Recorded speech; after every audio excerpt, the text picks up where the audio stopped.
सभी को good morning. आज आपके लिए हम एक नया टॉपिक लेकर आए हैं, वो है अनुसूचियाँ।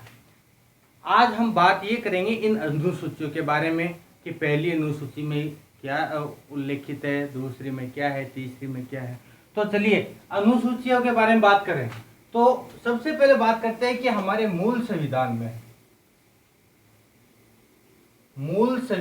में कुल कितनी अनुसूचियों का उल्लेख है। मूल संविधान में कितनी अनुसूचियों का उल्लेख है।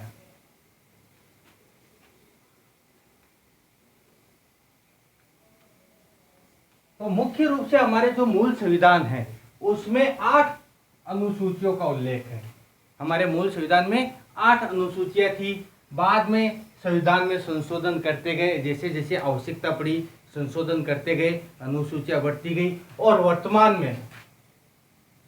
वर्तमान में कुल मिलाकर के 12 अनुसूचियां हो गई हैं। अभी वर्तमान में कितनी अनुसूचियां हैं? 12 अनुसूचियां हैं।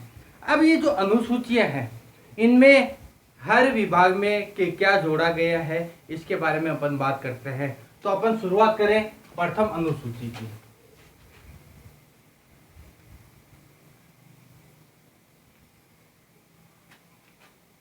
प्रथम अनुसूची में क्या उल्लेखित है? देखो, प्रथम अनुसूची में संघ व राज्यों के उल्लेख के बारे में है। संघ व राज्य, जो वर्तमान में कितने राज्य हैं? 28 राज्य हैं।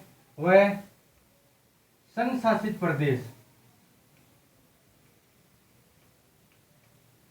और संघ शासित प्रदेश वर्तमान में कितने हैं? 8। इनके नाम का उल्लेख है।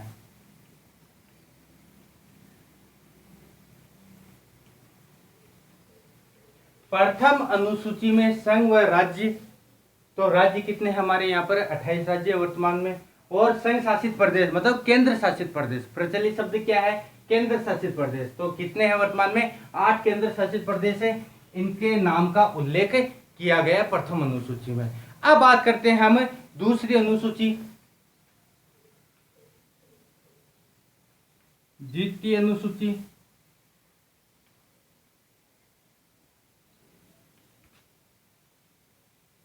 अब दूसरी अनुसूची में क्या है?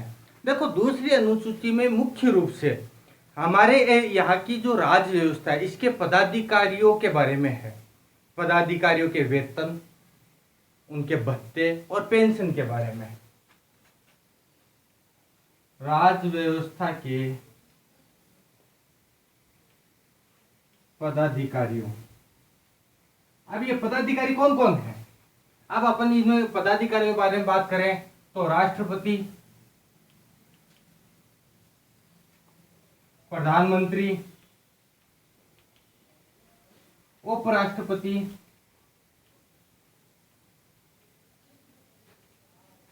लोकसभा अध्यक्ष,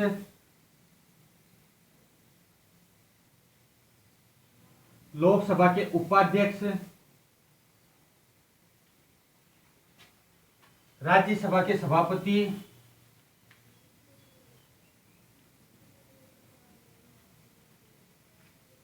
राज्यसभा के उपसभापति, नियंत्रण महालेखा परीक्षक जिसको अपन केग बोलते हैं। इसके अलावा सुप्रीम कोर्ट के न्यायाधीश, हाई कोर्ट के न्यायाधीश, इन सभी के वेतन, भत्ते व पेंशन का उल्लेख है। ठीक है। दूसरी अनुसूची में राज्य व्यवस्था के जो हमारे जो पदाधिकारी हैं, जिनमें अपने राष्ट्रपति आते हैं, प्रधानमंत्री आते हैं, उपराष्ट्रपति बोलो या राज्यसभा के सभापति, बात एक ही है। ठीक है। लोकसभा के अध्यक्ष, लोकसभा के उपाध्यक्ष, उपसभापति कहाँ के? राज्यसभा के सभापति, नियंत्रण महालेखा परीक्षक, सुप्रीम कोर्ट के न्यायाधीश और हाई कोर्ट के न्यायाधीश और अन्य जो पद हैं, महत्वपूर्ण पदों के बारे में अपन बात कर ली।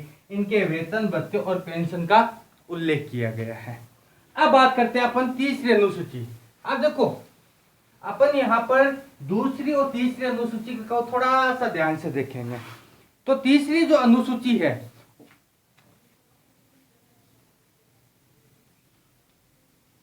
तीसरी अनुसूची, इस तीसरी अनुसूची में राज्य व्यवस्था के जो ये पदाधिकारी है,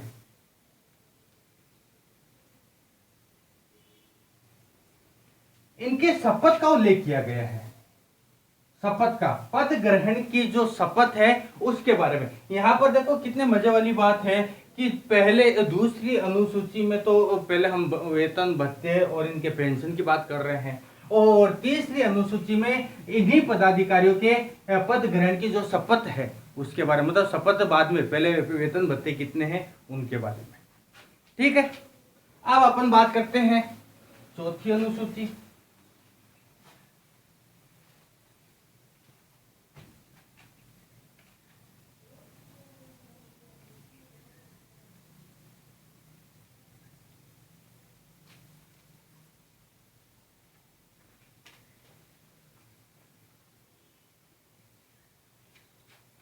ये चौथी अनुसूची में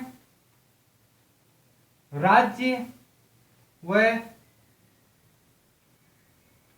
संघ शासित प्रदेश में राज्यसभा के सदस्यों का उल्लेख।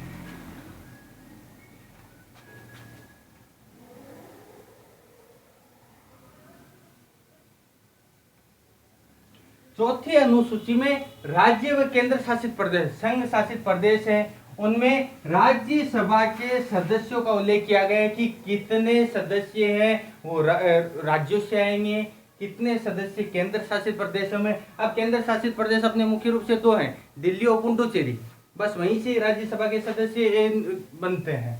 ठीक है, तो ये अपने चौथी अनुसूची में आ गया है। अब पांचवी अनुसूची,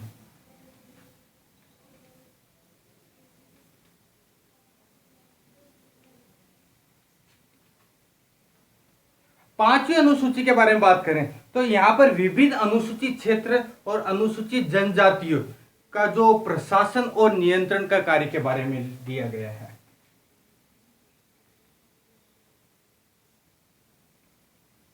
अनुसूचित क्षेत्र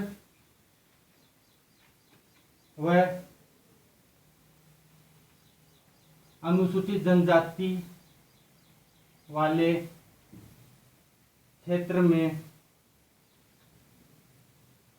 पदाधिकारियों द्वारा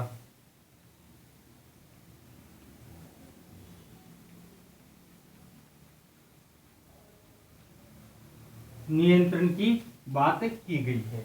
ये अपनी पांचवी अनुसूची में इतनी महत्वपूर्ण नहीं है, फिर भी ध्यान में रहना चाहिए अपने। अब बात करते हैं अपन छठी अनुसूची।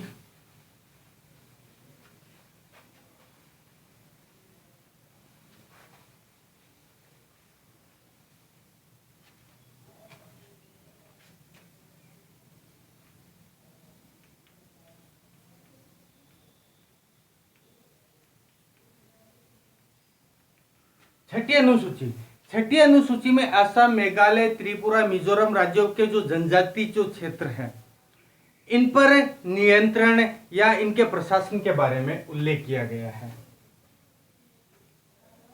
असम,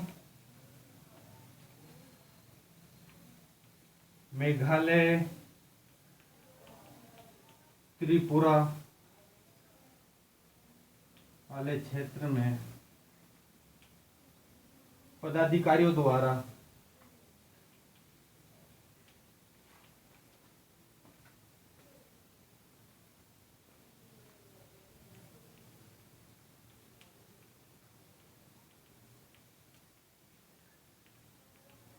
जनजाति क्षेत्र के नियंत्रण के बारे में उल्लेख किया गया है। उसके अलावा अपन बात करते हैं सातवीं अनुसूची।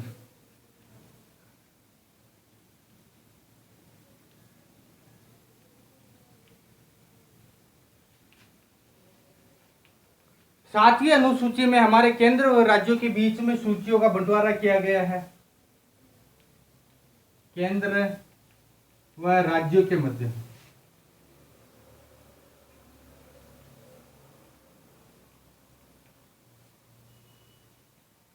सूचियों का बंटवारा। अब ये सूचियां कौन कौन सी हैं?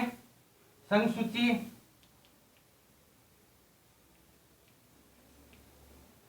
राज्य सूची और अपनी समवर्ती सूची। मतलब संघ सूची, राज्य सूची और समवर्ती सूची, ये जो तीनों सूचियां अपन ने पिछला वीडियो इसी का ही बनाया था कि इस संघ सूची में कौन कौन से विषयों के बारे में उल्लेख किया गया है, राज्य सूची क्या है, कौन कौन से विषय हैं, और समवर्ती सूची में कौन कौन से वीडियो, तो पूरा का पूरा हमने इसमें वीडियो बना रखा है। तो इन तीनों की सूचियों का जो डिटेल है वो आपको उस वीडियो से मिल जाएगी, तो वो आप देख लेना। इसके बाद में बात करते हैं 8वीं अनुसूची।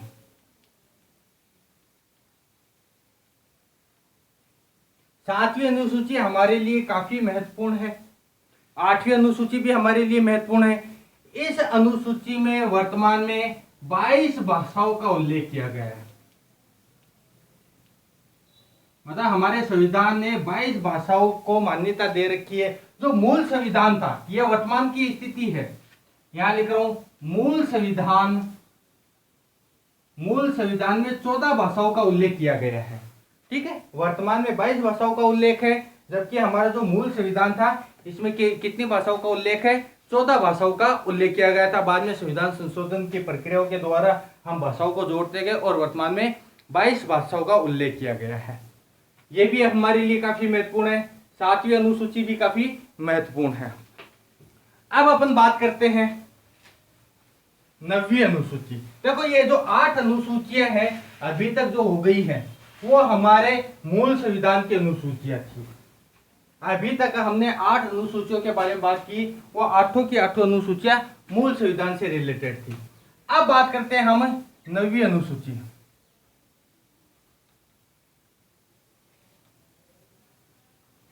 9वीं अनुसूची हमारे संविधान में संशोधन करके बाद में जोड़ी गई है। तो सबसे पहले बात करें प्रथम संविधान संशोधन।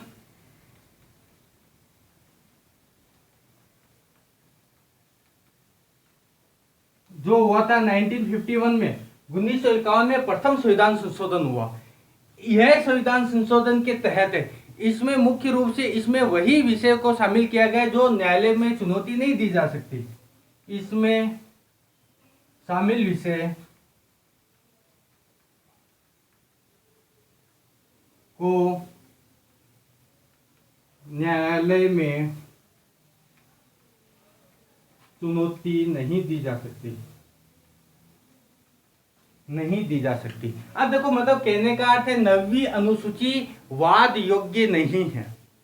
लेकिन सन 2007 की बात है। सन 2007 में सुप्रीम कोर्ट ने एक बात कही थी। सुप्रीम कोर्ट ने कहा कि संविधान का ऐसा कोई भाग नहीं है जिसमें सुप्रीम कोर्ट उस पर वाद नहीं कर सके। वाद कर सकता है, किंतु 9वीं अनुसूची में जो भी विषय आप जोड़ रहे हो उनमें यदि मौलिक अधिकारों से संबंधित कुछ मामला उलझता है, मौलिक अधिकार से संबंधित, तब न्यायालय उसमें वाद कर सकता है। अन्य कोई आप विषय जोड़ते हो तो नो प्रॉब्लम, न्यायालय के कोई दिक्कत नहीं है। लेकिन मौलिक अधिकारों का जहां पे मामला आता है तो 2007 में ये सुप्रीम कोर्ट ने कहा था कि यदि मौलिक अधिकारों का कोई मामला आता है तो हम 9वीं अनुसूची को में भी वाद योग्य बना सकते हैं, इसमें हमारे कोई दिक्कत नहीं आएगी। अब बात करते हैं 10वीं अनुसूची।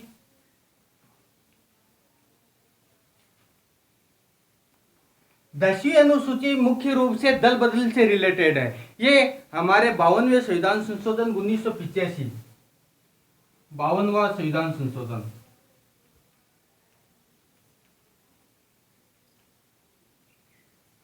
1985 का मामला है। 1985 में 52वां संविधान संशोधन किया गया और इसके तहत दल बदल पर रोक लगा दी गई। दल बदल पर रोक।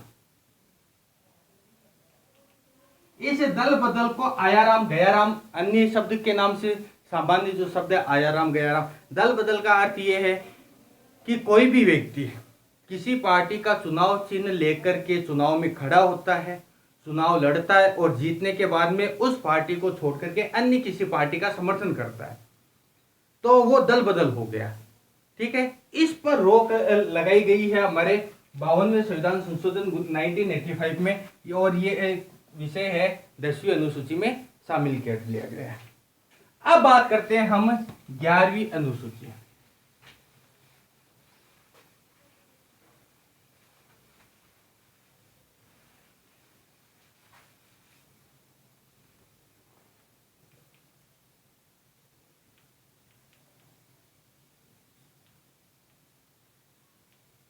ग्यारहवीं अनुसूची, देखो 11वीं अनुसूची है, ये मुख्य रूप से 73वां संविधान संशोधन,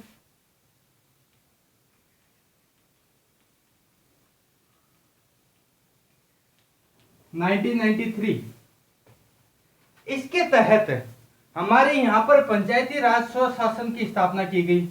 पंचायती राज की स्थापना मतलब कहने का अर्थ है ग्रामीण क्षेत्र में स्वशासन पर जोर देने के लिए 73वां संविधान संशोधन 1993 पंचायती राज से रिलेटेड है। ठीक है, उसके बाद में जो अंतिम अनुसूची आती है 12वीं अनुसूची, इस 12वीं अनुसूची को 74वां संविधान संशोधन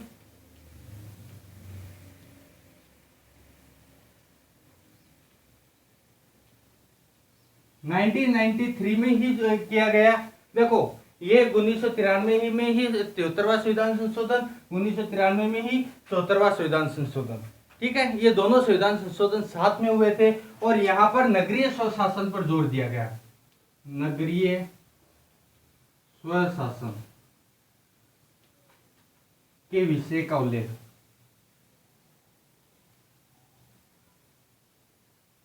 किया गया। ठीक है, हमारे लिए ये दोनों काफी महत्वपूर्ण है।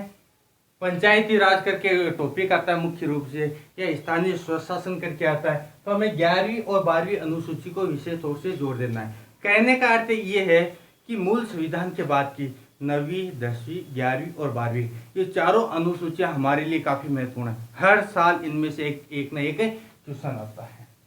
ठीक है, ये आपकी पूरी की पूरी अनुसूचियां 12 की 12 अनुसूचियां हो गई है। मेरे हिसाब से आपको वीडियो अच्छा लगा होगा और इसको थोड़ा सा ध्यान से देखना, पूरा आसानी से समझ में आ जाएगा। तब तक के लिए धन्यवाद। जय हिंद।